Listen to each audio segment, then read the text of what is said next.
3, 2, 1, rolling. Hey guys, welcome back to Friday Night Magic, your source for all sorts of bizarre Magic the Gathering videos. Full disclosure, because I like to be upfront with you guys, I was working on getting some gameplay filmed on Arena, but I'm having some issue recording the audio. So that is coming. We're going to get arena gameplay on the channel. It's just a question of getting that audio issue worked out so that way I can talk about my plays, make jokes, interact in response to, what my opponent's lines are and what they do. So I can't wait to have that for you. Today, we have a fun and exciting deck tech, though, since I could not get the audio working on the computer, the audio recording, that is. So today, we're actually going to be bringing you one of my favorite decks, and that is Niv-Mizzet Parun EDH. Fun little story about this deck. This is the deck that I beat both Richard of MTG Goldfish and Saffron Olive of MTG Goldfish with at Grand Prix Vegas. That was a ton of fun, and I can't believe I was able to beat both of them in the match. I won the game. There was the fourth player was just another random who jumped in with us. But we put Seth out first, and I proceeded to go off with one of the combos you'll see in the deck. And not only did I get the victory of beating both Richard and Seth, but I also got the moral victory of drawing more cards than them. So Seth was playing Brago Flicker, and of course Richard was playing Mono White Kifkin.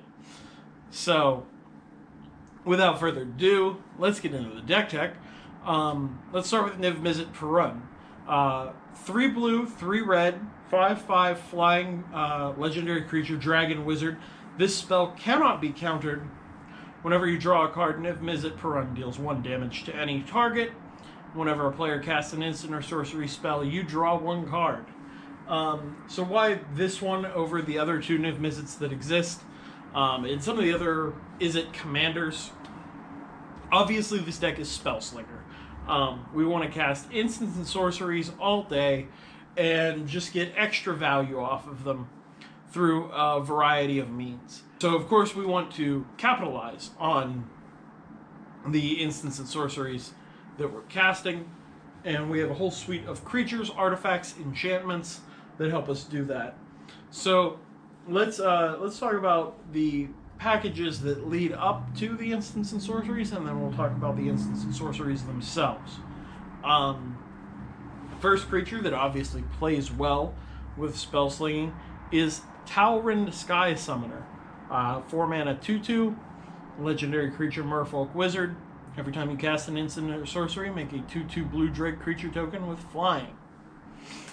Kefnet the Mindful is another legendary creature that we play. He is a god. 3 mana 5/5, flying indestructible. Can't attack or block unless I have 7 or more cards in my hand.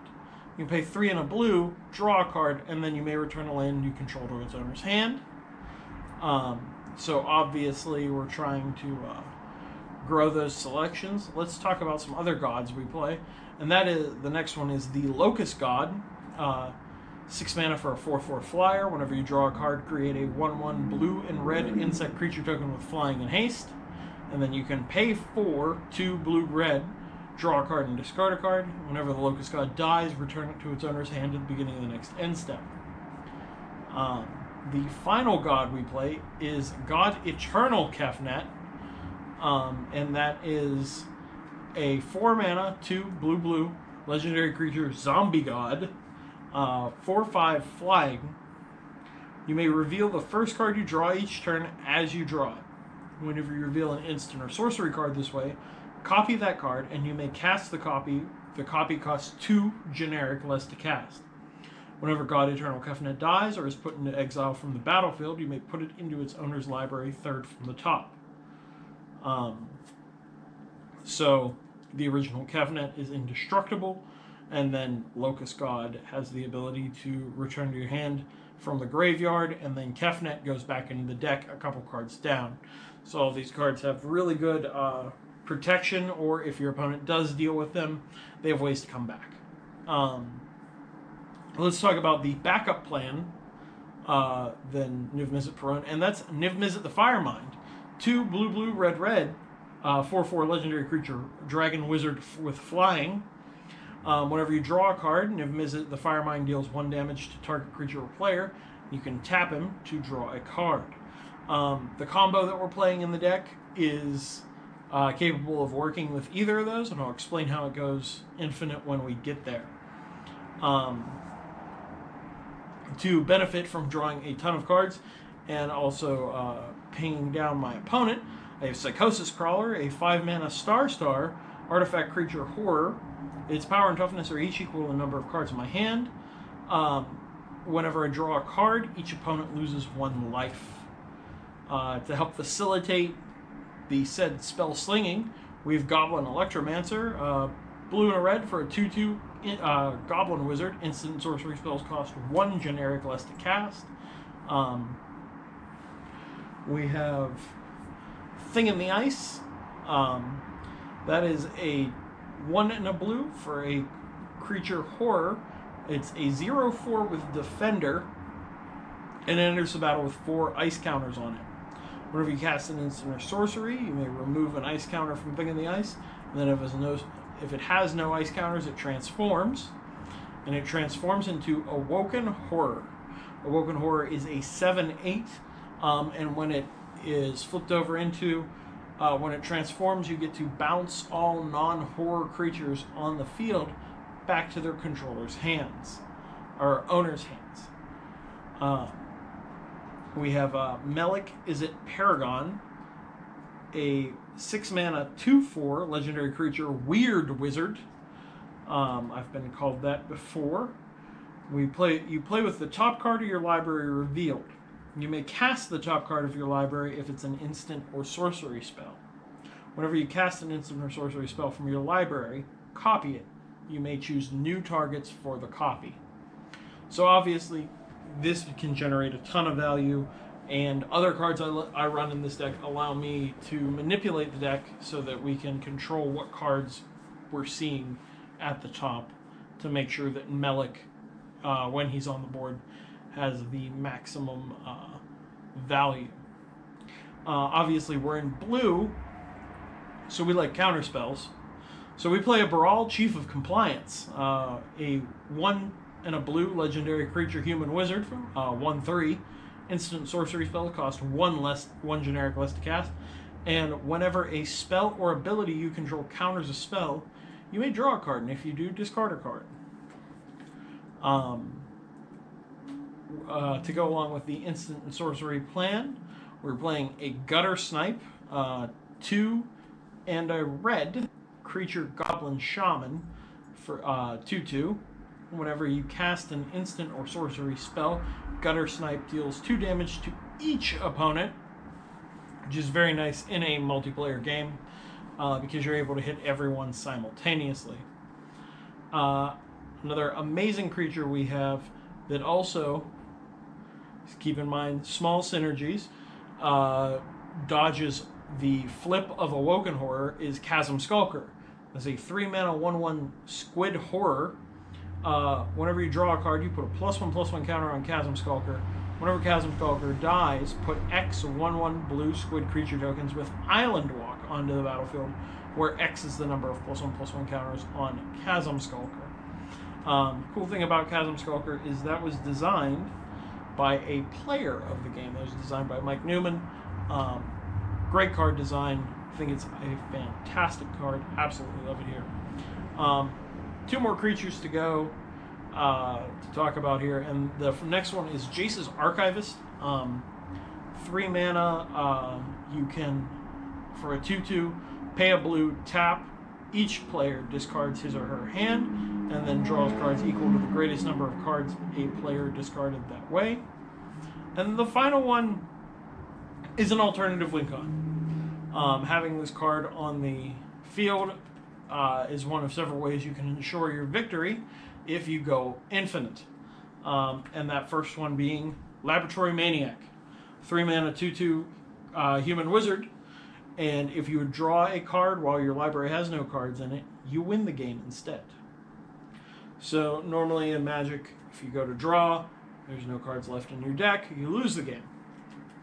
However, Laboratory Maniac inverts this principle on its head and can create sneaky ways for you to win the game out of nowhere. We're going to jump into the Planeswalkers next. And so again, we're going to use this as a bridging point because this is a creature and a Planeswalker, and that is Jace Vryn's Prodigy. A 2 mana, 0/2. He can tap, draw a card, and discard a card. If there are 5 or more cards in your graveyard, exile Jace of Vryn's Prodigy, and then return him to the battlefield transformed under his owner's control. And he transforms into Jace Telepath Unbound, starting with 5 loyalty. His +1 is up to 1 target creature gets -2, -0 until your next turn. His -3 is gives any instant and sorcery in your graveyard flashback.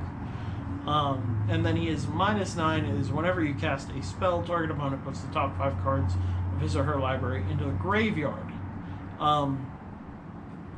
I never really play him to build towards that ultimate. In Commander, it's not a great way to win unless your opponent is already in a position where their deck is, they're self-milling and their deck is already very low. The other Jace we play is Jace Wielder of Mysteries, and this is basically another way to do the Laboratory Maniac thing, where you can win the game by drawing all the cards in your deck, which is something we're very capable of doing. We play a Niv-Mizzet Parun of Veils, because wheels are fun, but wheels are even better when they're not fair. Niv-Mizzet makes it so every time I use a wheel effect, my opponents get to draw 1 card, and I draw 7, or whatever the wheel indicates. But usually, they end up not happy about that, and it pulls a lot of hate at the table, but that's okay. I can take the heat. Final Planeswalker I'm playing is Ral Izzet Viceroy. 3 blue-red, 5 loyalty. Look at the top 2 cards of your library, put one of them into your hand, and the other into your graveyard for his +1. His -3 is you get to deal damage to target creature equal to the number of instant sorceries you own in exile and in your graveyard. And then his -8 is you get an emblem with whenever you cast an instant or sorcery, this emblem deals 4 damage to any target, and you draw 2 cards.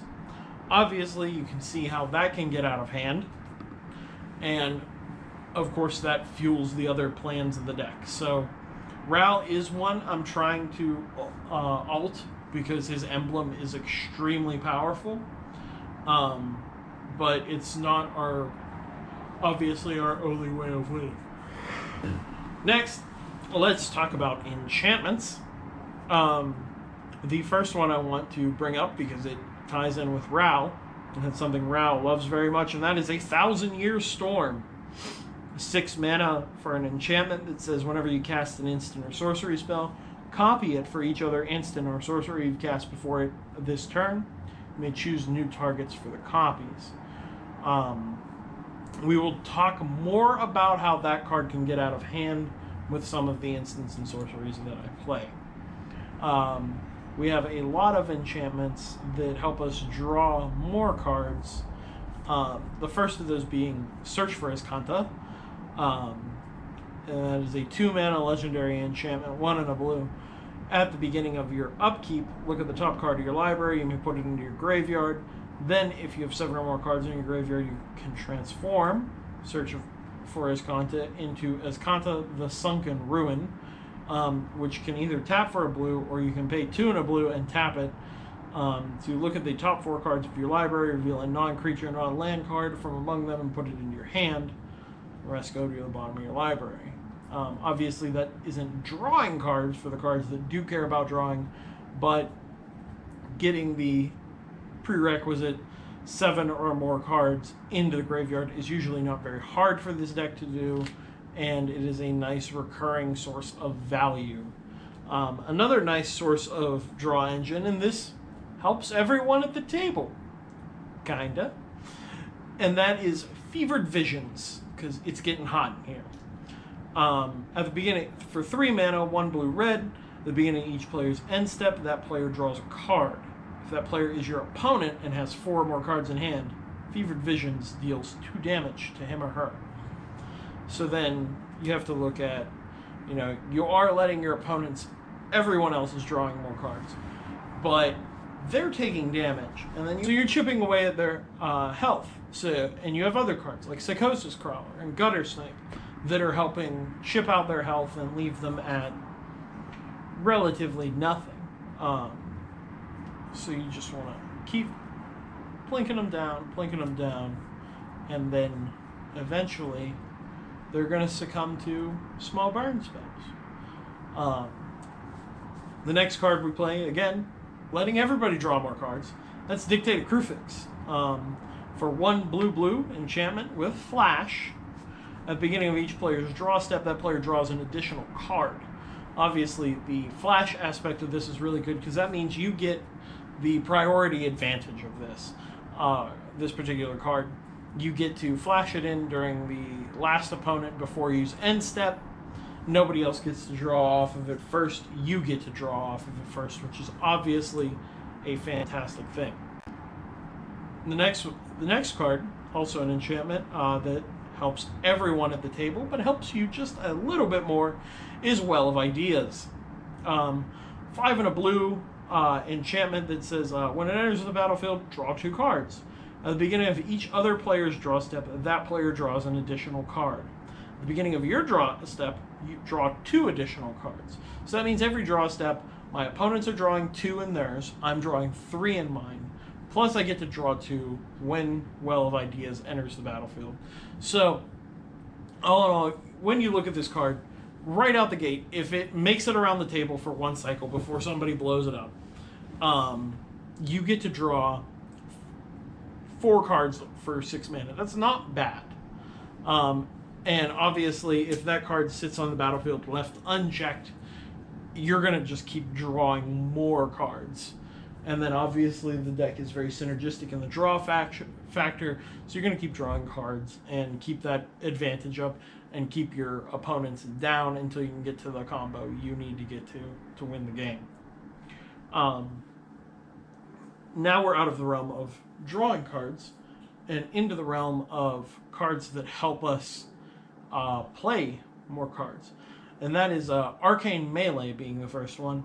Instant sorcery spells cost 2 generic less to cast.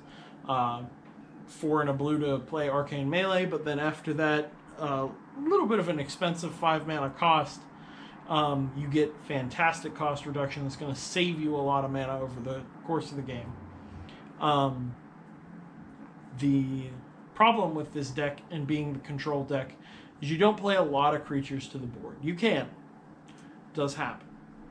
But usually you're wide open. So you got to discourage people from attacking you.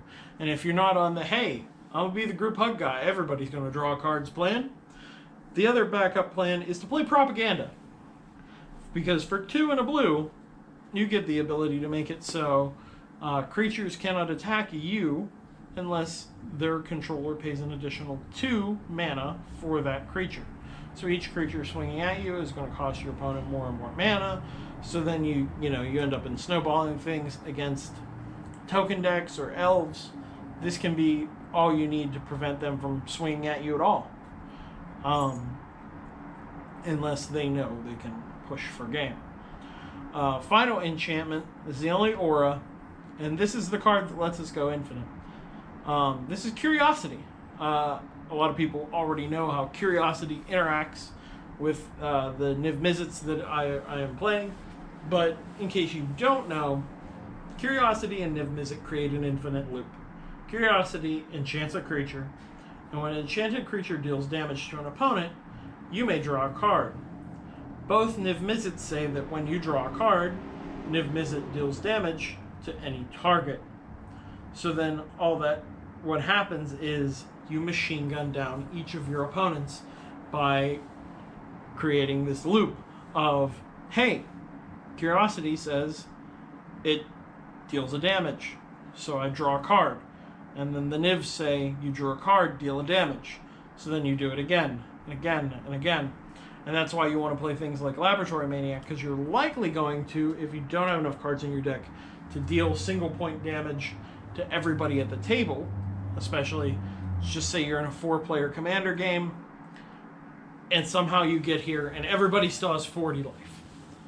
Not likely, but let's just say, hypothetically. That's, all the cards out of your deck that took to get to this point, which is going to be a good bit. Plus,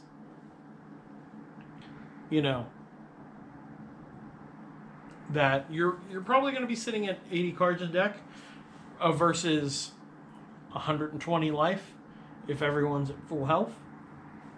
It's not enough, but having things like Jace or Labman gives you the ability to draw your entire deck and not lose. Lastly, we have the artifacts. We play 4 mana rocks and then 3 non-mana rock artifacts that help us out on our Spellslinger plan. Soul Ring, the obvious no-brainer. Izzet Signet gives us our fixing, and nothing feels better than going Island, tap Soul Ring, tap Izzet Signet on your first turn. Generally, your opponents obviously vilify you immediately, but God, does that vilification feel justified and good. We play Thought Vessel as a mana rock that taps for 1, but also gives us no maximum hand size, which is obviously very important in a deck that wants to draw all of the cards. Gilded Lotus, 5 mana, taps for 3 mana of any color, helps us cast Niv. Niv-Mizzet Parun has a very hard mana cost. 3 hard colors of 2 different colors is very mana intensive, and that's just a card that helps us get there. The first non-mana artifact we play is Sensei's Divining Top. This goes back to Melik, and obviously the card is just good. It is a card that we can tap to draw a card if we have the Curiosity Niv-Mizzet loop set up to start that loop. And also, you just grind out value with this card. It is inherently good.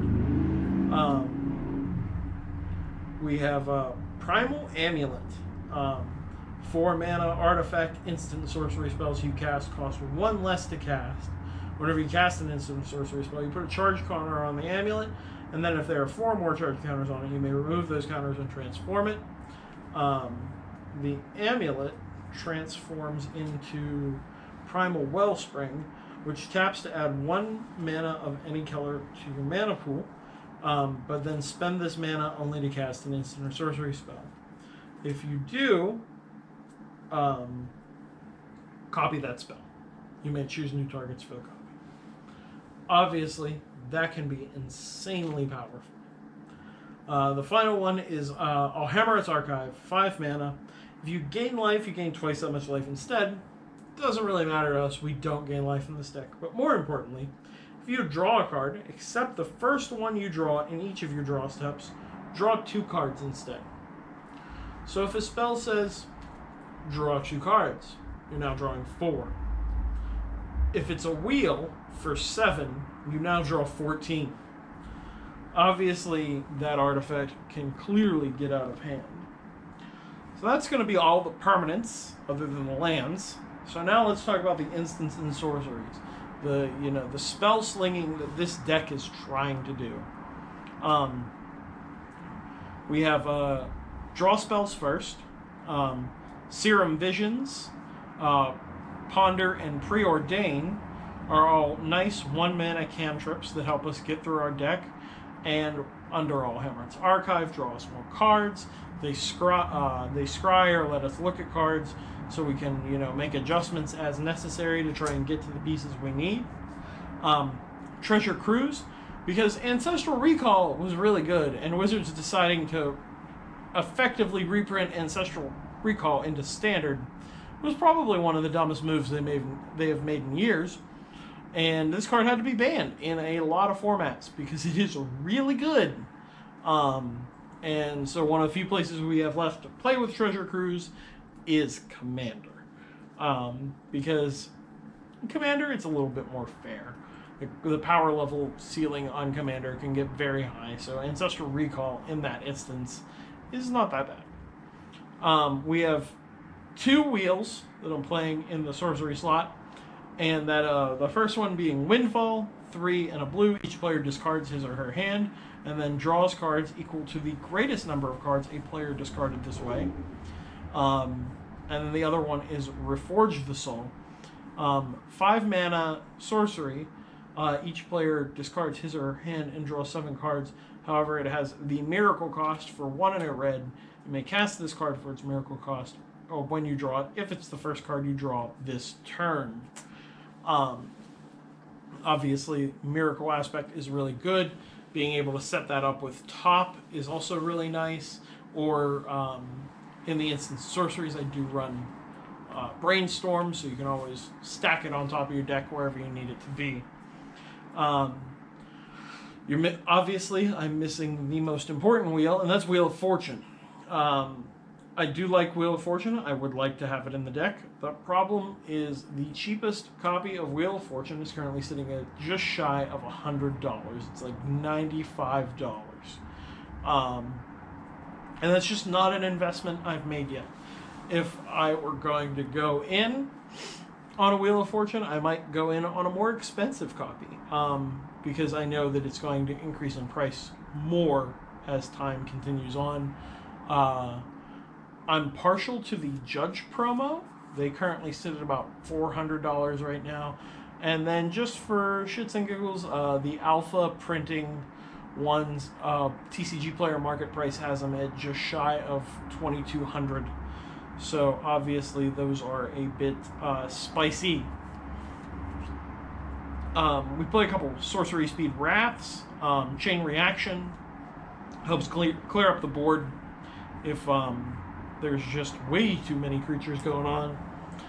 River's Rebuke is like the second Cyclonic Rift of the deck. You get to, but it's not everyone, it's just one person. So if one person's giving you trouble, if one person's targeting you heavily, or if one person is just the archenemy at the table, then boom, reset their board, knock them down a peg, let other people get in and beat them up once you clear the board for them. And the final one is one of my favorite wraths of all time, and that's Blasphemous Act. Generally, you cast it for 1 red mana, and you deal 13 damage to everything in play. Very few things survive that, so love Blasphemous Act. The final sorcery we play is Mizzet's Mastery. Now, this card is really powerful. It's 3 and a red, sorcery. Exile target card that's an instant or sorcery from your graveyard. For each card exiled this way, copy it, and you may cast the copy without paying its mana cost. Exile Mizzet's Mastery. But then you can overload it for 5 and triple red, so for 8 mana, you may cast this spell for its overload cost. If you do, change its text by replacing all instances of target with each.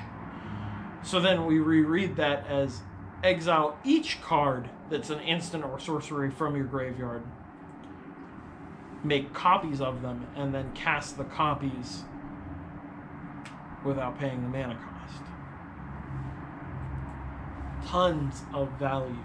So much value. Suddenly draw all the cards, do all the things. We're going to get into our instance now. And the first part of instance we're going to hit is some people's favorite part of playing instance, and some people's least favorite part of playing instants, and that's counterspells. We play a lot of them in this deck because I like to control, when I'm playing this deck, I want to control the flow of everything. If you are not doing what I want you to do at the time I want you to do it, I'm going to stop it. Obviously, we have the classic counterspell for 2 blue, counter target spell, no restrictions, shut it down, don't want to deal with it. Then Commander has a lot of high mana cost spells, so I really like Disdainful Stroke in this format because it's almost a counterspell. It does hit most things. We play Remand. It's going to put it back into my owner's hand instead of the graveyard, but I also draw a card, so it's just like stalling a little bit. Disallow is our 3-mana counterspell because it also hits activated and triggered abilities, so it can be very powerful to have a stifle effect as well as a counterspell stapled into one spell. The next one isn't technically a counterspell, but I really like it, and that's Summary Dismissal. Exile all other spells and counter all abilities. So basically, let's say you're playing a 4 or 5 player game, there's like 8 things on the stack. You really don't want this to go down, none of it, you don't like any of it. You slam down a Summary Dismissal, exiles all the spells on the stack, they don't resolve because they're not on the stack, and then any abilities that are on the stack as well, they're just countered, they don't happen. So I do like this card a lot. It's a nice catch-all to the board. The last 3 counterspells we play are modal counterspells. First one is Insidious Will, counter target spell, or redirect a spell, choose new targets for target spell, or copy target instant or sorcery spell. You may choose new targets for the copy. So you get a lot of flexibility in that. I do like having, flexible counterspells that let me do things other than that. The next one is everyone's favorite flexible counterspell, and that's Cryptic Command. For 1 and triple blue, you get to choose to counter target spell, return a permanent to its owner's hand, tap all creatures your opponents control, draw a card. Really nice, simple card, does a lot. Lets you manipulate the game however you need to manipulate it. And it's a nice political tool in Commander as well, Hey, I'll Cryptic just, tap his board down and draw a card so you can swing in if you leave me alone. That's always a great, nice little political gambit to have in your pocket. The other one that's kind of similar to that, compared to that a lot, is Mystic Confluence. For 3 blue, you get to choose 3. You may choose the same mode more than once. Counter target spell unless its controller pays 3 generic mana, return target creature to its owner's hand, or draw a card. Obviously, this is extremely flexible because you can choose the same mode more than once. If you want a spell to not resolve, you just have to figure out how much extra mana your opponent has. You can get up to 9 mana. If they got 9, after that, sure, if they have 10 extra mana, nothing you can do about that. It's gonna go. But usually they don't have that. You can counter something, you can draw cards. Again, just a very flexible spell. Next we have our removal. The first one kind of is an instant speed wrath, but it's only for 1 person. It's only if they attack you, and that's Aetherize. I love this card. It's always a joke on Goldfish that Crim has Aetherize. Crim at Magic Fest Las Vegas. That was fun. Of Prophetic Bolt, which is going to deal 4 damage to target creature or player, and then I get to look at the top 4 cards of my library, put 1 of them into my hand and the rest on the bottom. So it gives me card selection, and also can be creature removal, or if my opponent's at a low enough life total, just boom, out of the game. Chaos Warp is probably one of the best pieces of red removal. It's also just a lot of fun. Most of the time your opponent just gets a land, but every now and then, something crazy happens. And Chaos Warp is fun because of that. And of course, the last one is the one everyone saw coming: Cyclonic Rift. You can't play blue without playing Cyclonic Rift. Being able to just, for 6 and a blue, bounce your every opponent's non-land permanents is absurd. Like, it is a super bounce, and you just reset everyone to a point that they usually can't recover with the board. Next we have Dig Through Time, another card that came out with Treasure Cruise and subsequently ended up having to be banned because of it. This card is just as powerful, if not more powerful. We recently got the fixed version that costs a 4 mana and doesn't have a modulating cost, and also is a sorcery. So, you know, there's wizards trying to atone for their previous mistakes. But for 6 blue, you get an instant with Delve. So again, you usually just cast this for blue. So for 2, look at the top 7 cards of your library, put 2 of them into your hand and the rest on the bottom in any order. That's amazing filtration, amazing selection. Understandable why in other formats this card is banned, but we're in Commander, baby. And that card's perfectly legal here. Next we have a couple random pieces of utility draw.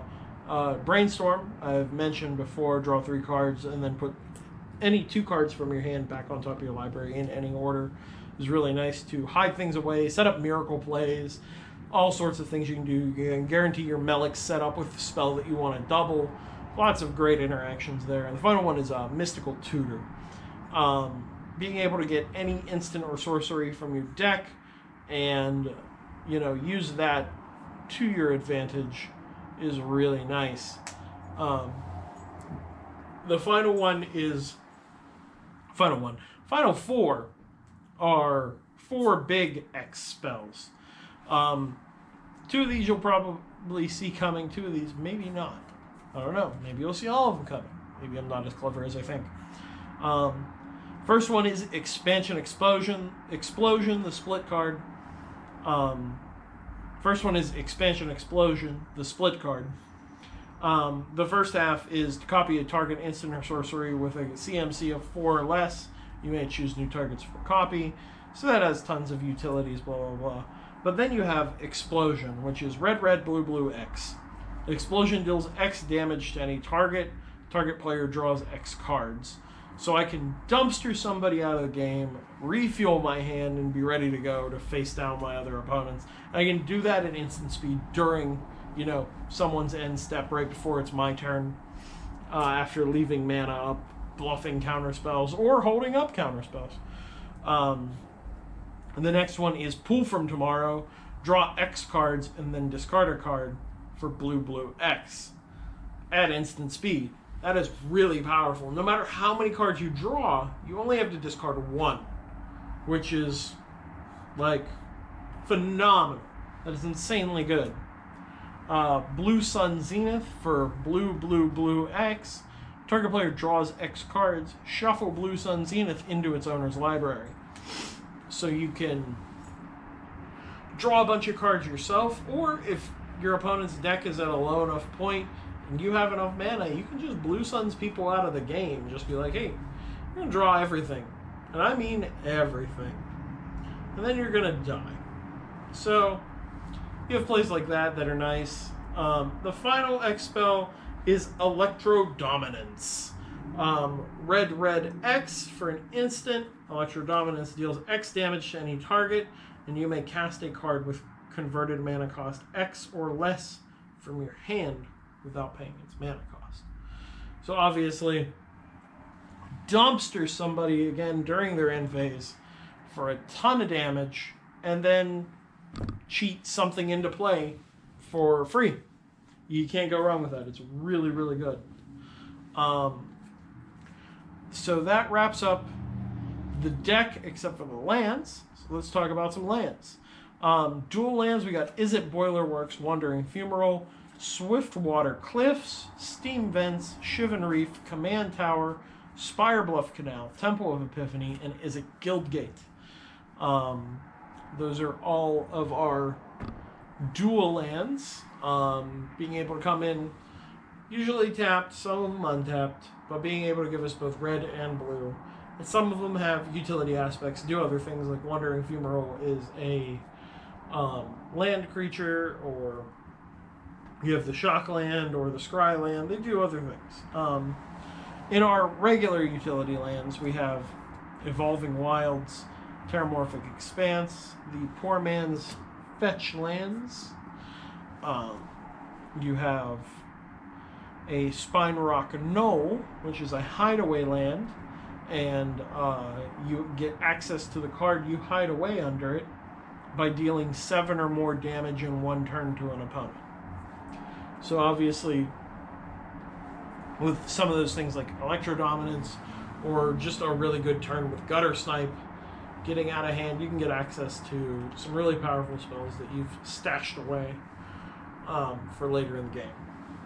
The other colored utility land we have is Halimar Depths. You just get to look at the top 3 cards of your library and put them back in any order. Taps for blue.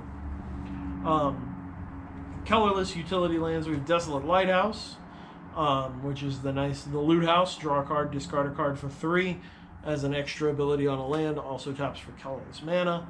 Very nice. Field of Ruin. Can't go wrong with Field of Ruin. Gets you colored mana fixing, but also can blow up problem lands like Maze of Ith and whatnot.